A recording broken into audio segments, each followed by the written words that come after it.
Good morning, everyone, and welcome back. Thanks for joining us for another journey into the world of terror and urban myths. Oh, it's great to be back. Don't forget to hit that subscribe button and give us a like if you're enjoying the show. Yes, please do that. Today we're exploring a tale of sorrow and the supernatural. Oh, this is going to be a good one. A story whispered on the streets of Merida, Yucatan, Mexico. Ah. The mourning lady of the rickshaw.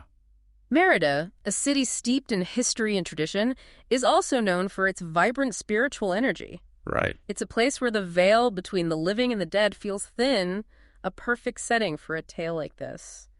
So imagine this: the sun is setting in Merida, casting long shadows across the colonial architecture. Beautiful. You can almost hear the clip-clop of horse-drawn carriages or calaces echoing through the twilight.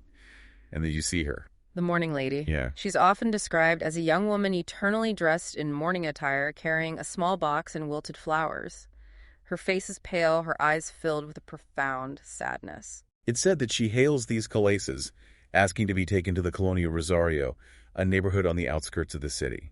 Witnesses describe an eerie silence during the ride.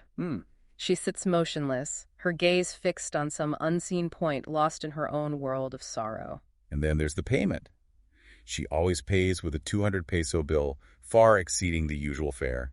She insists the driver keeps the change, promising to return the next day. But when the driver goes back to the address she gave, he finds only an abandoned, dilapidated house. It's as if she vanishes into thin air. Right? And when the driver examines that 200 peso bill, it's gone, replaced by a dried leaf or sometimes a bone. Oh, wow. It's a chilling detail that adds to the legend's mystique. It's almost as if her connection to the material world is fading, leaving behind only these remnants. And to make things even more unsettling, there are whispers that drivers who encounter the mourning lady often fall ill shortly afterward, as if her sorrow is contagious. This aspect of the legend speaks to the deep-seated belief in some cultures that strong emotions, especially grief, can have a tangible impact on the living. It's as if her sorrow is so profound, so potent, that it can linger and affect those who cross her path. Now, there's another layer to the story that makes it even more intriguing. Okay. Sightings of the mourning lady are said to increase on October 31st and on the anniversary of her death. Oh, really? This suggests a deeper connection to the cycle of life and death, perhaps a longing to reconnect with the world she left behind. It's as if certain dates hold a particular significance for her, amplifying her presence and her need to reach out. This detail adds a layer of complexity to her motivations. Is she seeking solace? Trying to communicate a message? Or is she trapped forever reliving her final moments? It's fascinating and unsettling at the same time. Yeah. We're left to wonder what drives the mourning lady. What secrets lie hidden beneath her sorrow? That's a great question. The enduring power of this legend lies in its ability to tap into our deepest fears and fascinations. It makes us question what happens after we die, whether our emotions can truly linger, and if there are unresolved matters that can tether us to the world of the living. It also makes you think about the nature of grief itself. Could the mourning lady's sorrow be so profound that it transcends the boundaries of life and death? That's a question that has intrigued philosophers and psychologists for centuries. We know that grief can manifest in many ways, some subtle, some quite dramatic. In some cultures, the line between mourning and what we might consider haunting is blurred. Yeah, it's almost as if the mourning lady embodies the concept of unfinished business, a powerful emotional energy that can't find release. And that brings us to another fascinating aspect of this legend, its connection to the specific cultural context of Merida. The Yucatan Peninsula has a rich history intertwined with Mayan beliefs and traditions, many of which revolve around the afterlife and the relationship between the living and the dead. So the mourning lady isn't just a spooky story, it's a reflection of deeply ingrained beliefs about the spiritual realm and the importance of honoring the dead. Precisely. In Mayan culture, death is not seen as an end, but rather a transition to another state of being. There are rituals and practices designed to help guide the deceased on their journey and to maintain a connection between the two worlds. Could the mourning lady's nightly rides be interpreted as her attempt to participate in these rituals, even in her spectral form? It's a compelling thought. Perhaps she seeks closure, or maybe she's trying to find a way to reconnect with her loved ones, to bridge that divide between the living and the dead. It also highlights the significance of the kalesa in this legend. It's not just a mode of transportation, it's a symbol of passage, a link between different realms. Indeed.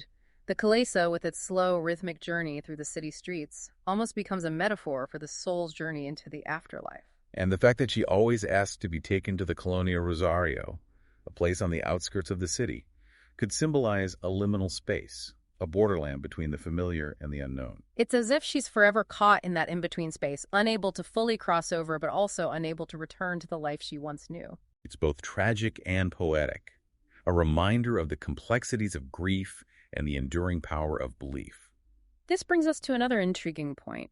The legend of the Mourning Lady doesn't just reflect cultural beliefs about the afterlife. It also reveals societal anxieties and fears. The fear of unresolved grief, the fear of being forgotten, the fear of what might happen if we don't properly honor the dead. Exactly. The Mourning Lady serves as a cautionary tale, a reminder of the importance of tending to our emotional wounds and finding closure in the face of loss. Her continued presence, her inability to find peace, becomes a haunting reminder of what might happen if we fail to do so. It's a powerful message, one that transcends cultural boundaries and speaks to the universal human experience of grief and loss. We've been talking about the Mourning Lady as a symbol of grief and loss, but there's another layer to this legend that I find particularly interesting. Yeah, I agree. There's a sense of mystery surrounding her motivations, you know? It invites us to explore different interpretations. Right? For instance, some people view her as a benevolent figure, a lost soul searching for peace, and perhaps even trying to help the living.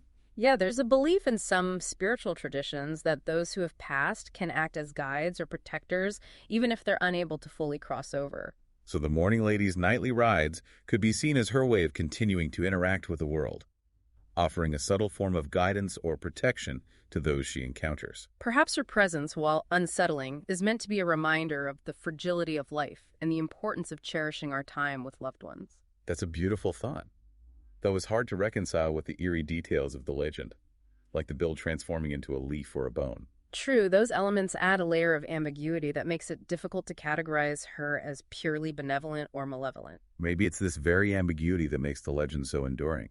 It allows each listener to project their own fears and beliefs onto the story. And that's the power of folklore. It reflects not just cultural beliefs, but also individual anxieties and interpretations. It becomes a mirror reflecting our own relationship with death, grief, and the unknown. Precisely. We each bring our own baggage to the story, shaping its meaning to fit our own worldview. So the Mourning Lady of the Rickshaw becomes more than just a ghost story. It evolves into a reflection of ourselves, our fears, our hopes, and our search for understanding in the face of the inexplicable. And perhaps that's the most important takeaway from this journey into the world of terror and urban myths.